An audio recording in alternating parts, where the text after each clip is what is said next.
Hello, welcome back to my channel if you're new here. My name is Mary and today's video is going to be a look through to see what genre of books I give the highest rating. I don't know what the title of this video is going to be, but this is a thought that I had because I was wondering like what genre I give the most 5 stars to. And I know that the way that I do this, it's not going to be like exactly accurate because I don't read the same amount of books in each genre.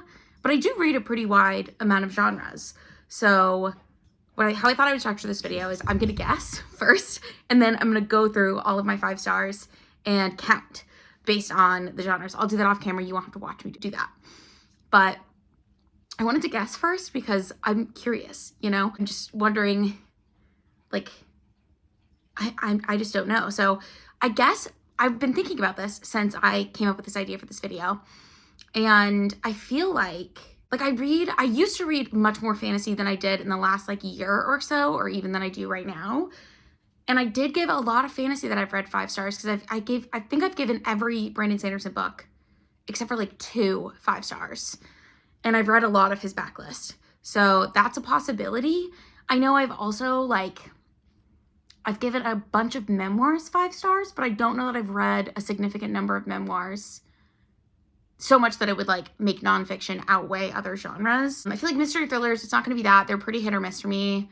It's probably not going to be romance. Those are also pretty hit or miss for me, and I've only started reading those more recently. I guess it could be like general fiction, but I feel like a lot of general fiction gets like 3 or 4 stars for me, even if I do enjoy it. This has made me think about what books or like what genres need to do for me to give them 5 stars. Like what I'm looking for in genres is different across the board. Like with a mystery thriller, I want to be like surprised by the twist. I want to like the twist and like think it's interesting. And I've mentioned this before, I like a bit of levity in my darker topics. So I need the tone to be lighter. I need it to not just be like really deep, dark, disturbing, because if it's just that, it's very one note for me and I don't enjoy that. So I was thinking about that. I can think of a couple mystery thrillers off the top of my head that have gotten 5 stars. Like I've given 2 Stacey Willingham books 5 stars. I know I gave Gone Girl 5 stars, although I think I gave Sharp Objects 4 stars. So I don't know. Those are Gillian Flynn books. But like, I'm just really not sure. And like, is it going to be classics? Probably not. I don't think it'll be classics. I don't think it'll be mystery thrillers. I don't think it'll be romance. Although I have given quite a few romances. So I've given 4 Abby Jimenez books 5 stars. I've given 2 Allie Hazelwood books 5 stars. I don't know. That's 6 right there. I'll just have to look and see. But comment down below if you have been like watching me for a while or just like the past year or however long. What do you think it is? And then also, if you do this on your own and like go and look through to see what genre you've given the most 5 stars to, let me know what that is too. Because I think, why I'm saying I don't think this will be like totally accurate to my taste is because, again, I don't read an even number in each genre. So like, I might have read 100, I haven't, but like if I read 100 mystery thriller books and gave 20 5 stars, that would be a lot, you know? But if I read, I don't know, if I only read 20 romance books and I gave 18 5 stars, then I give more 5 stars to romance typically. Do you see what I'm saying? Those were very drastically different numbers, but I'm going to count now and I will let you know what my top genre is according to my own enjoyment. Okay. Hello. It is a little bit later and I have done my calculations, if you will, and I am both surprised and not surprised at all by the results. So I will not leave you in suspense, but I did have a tie for my number 1 genre, I guess, or the number 1 genre that I gave the most 5 stars to, or that I have given the most 5 stars to in my time on Goodreads. It's kind of a long, clunky title, but there we go. There's not a tie. I was wrong. I thought there was a tie. My top genre. Are you ready? Should I do like top 3? I mean, I lied. I will keep you in suspense. So my third top category, I was really surprised by. And that's because I thought that I had just started reading the genre and I didn't give that many books in the genre 5 stars before like the last year. But as I was going through, I was like, oh, I've given a lot of these 5 stars. So I'm surprised that it's this high up. But as I was thinking about it, I was like, this is one of the easier genres to get a 5 star from me in. And it's romance. I've given 31 romance books 5 stars while I've been on Goodreads. All I want in a romance is a relationship I can root for, that I think is adorable, that has me giggling and kicking my feet. That's really all you have to do. And 31 people have done it, or 31 books, I guess, have done it. And I feel like I'm not that picky with romance. There are tropes that I don't like as much. I've talked about this sort of recently. Like, I'm not a really big second chance romance girly. I don't always love that. I don't love flashbacks. I want to know why they like each other now. As long as you can make me care about the couple, I care about the couple. And that's all I really ask for in a romance. It surprises me because I didn't realize I'd read enough romances to have it be this high up as a category. But also, it doesn't surprise me because I do love me a romance.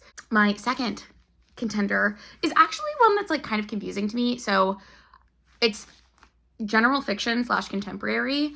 And I also lumped like literary fiction in here because I consider like literary fiction, general fiction kind of the same thing.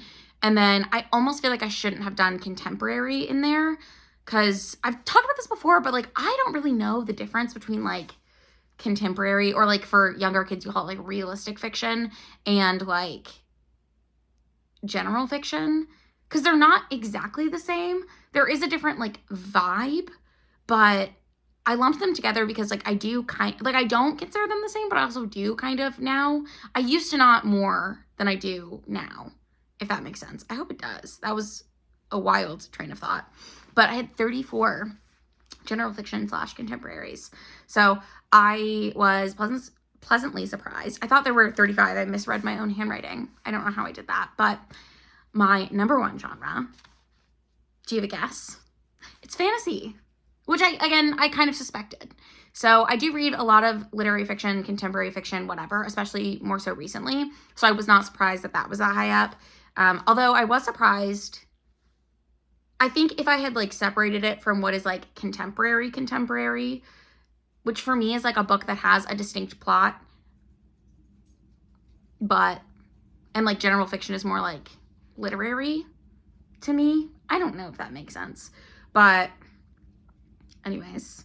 And then fantasy, yeah. Which I kind of guessed because I read a lot of Brandon Sanderson, and I've given most of his stuff 5 stars. I've read a bunch of other fantasy, like I read the Queen of the Cheerleading series, and I know I gave at least one book in that series 5 stars. I just looked at this, so I should know more.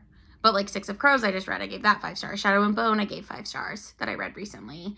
And that was the other thing I was going to mention. I did not separate by like middle grade, adult, young adult for this. Although middle grade, I think it's easier to give 5 stars to for me for middle grade fantasy because I'm looking like the Nevermore series I love. As long as it's like entertaining to me, I'm not fact checking fantasy at all, but I'm not like that hung up on different parts of the world building, if that makes sense. I just like want it to be fun. And I don't know, that's that for me. But this was really fun. I'm going to go through the other categories that I have just to let you know what they are. My next highest that didn't make the top 3 was nonfiction. I had 25 nonfictions, which again, I kind of guessed because I read a lot of memoirs, and that's a lot of them get 5 stars from me. Mystery thriller, I had 23, which was about 10 more than I thought I had. I thought I would be somewhere in like the 10 to 15 range. I could not believe that I had 23 on there. So that's pretty crazy. I do love a mystery thriller. And again, I don't think it's hard to get 5 stars for me for a mystery thriller. I mean, it is in the sense that like, I don't think that many books make my jaw drop, but like, that's really all it takes is I have to be like, oh my gosh, like I have to be gagged, and I'm gagged often. So the next one is sci-fi with 17. Another one that I was surprised how many there were. I guess I've forgotten. I've read something like 800 and something books since I've been on Goodreads, or I've logged that many books on Goodreads. So there's quite a few on here that I like either forgot that I read or like just have forgotten about, I guess. 17 of those were sci-fi, I suppose. I thought I'd have like 10 sci-fi. So again, pleasantly surprised. Horror, 10, which makes sense. I don't really read that much horror, and I really don't like that much horror. But like I mentioned, what I'm looking for in horror, I want something that has a little bit of levity, a little bit of humor, if you will.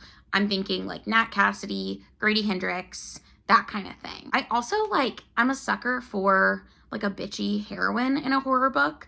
That's how I felt about like the Sarah Gailey book that I read. I love a haunted house book too. So How to Sell a Haunted House is my favorite Grady Hendrix. But yeah. So I don't know. I definitely do like some horror, but like a lot of things in horror I don't like. Does that make sense? Like a lot of staples of the genre are not for me. So I look for authors that don't use those staples of the genre, if that makes sense. And then, oh, I skipped over it kind of, because classics, I had 12 classics that I've given 5 stars, which I'm not going to be able to think of them off the top of my head anymore, but that's not none. I was pleasantly surprised by that number. It's a good amount of classics.